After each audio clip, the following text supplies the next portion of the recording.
kalian harus ngecek STNK kalian. Entah itu STNK motor, STNK mobil, atau STNK bis, STNK apapun itu. Di dalam STNK ada yang namanya sumbangan wajib dana kecelakaan lalu lintas jalan atau SWD KLLJ. Nah itu tuh besarannya beda-beda tergantung dari jenis kendaraan kalian dan juga dari cc kendaraan kalian. Nah jadi si SWD KLLJ ini tuh adalah semacam pajak yang kalian bayarkan tiap tahun untuk asuransi kalau misalnya amit-amitnya kalian kecelakaan di jalan, kalian nabrak orang, kalian nabrak pejalan kaki, nabrak yang lagi naik sepeda atau nabrak pedagang dan lain sebagainya. Nah itu jadi merupakan suatu bentuk kayak dana jaga-jaga untuk memberikan santunan kepada korban yang kalian rugikan. Nah si besarannya itu beda-beda. Kalau misalnya sampai luka ringan, luka berat atau sampai meninggal dunia itu ada ketentuan-ketentuannya. Nah terus siapa pihak yang bisa menyalurkan si sumbangan wajib dana itu? Pihak yang bisa menyalurkan adalah PT Jasa Marga. Nah jadi si PT Jasa Marga itu ditunjuk oleh Kementerian Keuangan untuk menjalankan semacam asuransi di bidang kecelakaan lalu lintas jalan. Nah, tapi kalian mesti garis bawahi kalau misalnya sumbangan wajib dana itu tidak ujuk-ujuk ketika kalian kecelakaan, terus tiba-tiba kalian dikirimin uang dikasih. Enggak kayak gitu. Konsepnya adalah kalian harus mengajukan dulu kepada pihak jasa marga kalau misalnya kalian telah menjadi korban kecelakaan. Nah, setelah kalian mengajukan baru nanti diproses. Kalian kerugiannya apa dan segala macam nanti dijelasin, baru si dananya bisa cair. Dananya cair berapa lama? Nah, itu tidak bisa ditentukan.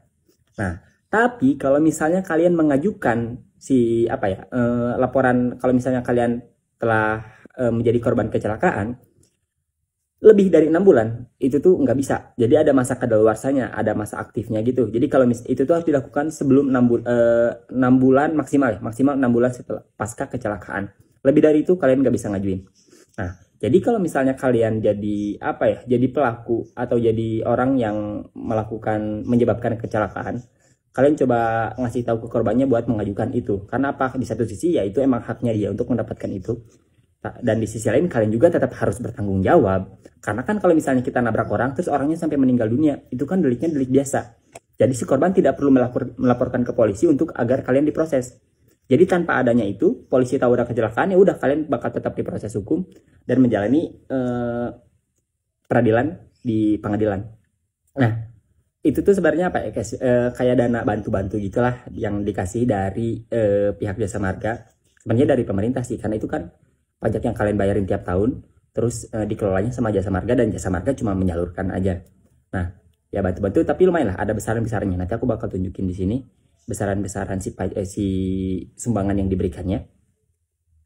Nah terus si sumbangan dana wajib kecelakaan lalu lintas jalan ini tuh tiap jenis kendaraan, baik motor maupun mobil kan beda-beda. Kalau misalnya motor kelas 50 sampai 250 cc, kalau di STNK tuh rata-rata 35.000. Kalau misalnya mobil biasanya itu 153.000.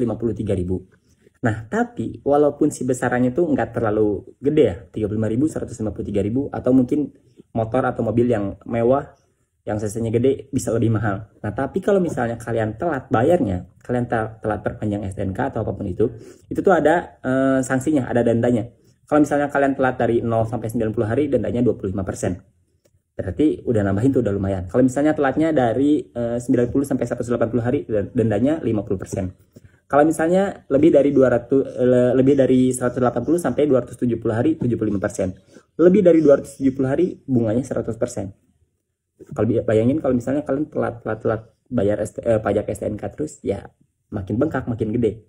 Nah, tapi di satu sisi itu juga merupakan kayak semacam hal yang sangat berarti, apalagi kalau misalnya korbannya itu orang gak punya, orang yang gak mampu, kayak itu bisa buat kebantu buat biaya rumah sakit, biaya pemakaman dan lain sebagainya. Meskipun itu bukan berarti menukar hal yang dirugikan oleh korban dengan sejumlah uang, bukan kayak gitu konsepnya, tapi merupakan ya udah sumbangan aja dari pemerintah mau bantu, dan itu sebagai kewajiban negara untuk membantu masyarakatnya. Oke, jadi kayak gitu teman-teman. Terima kasih.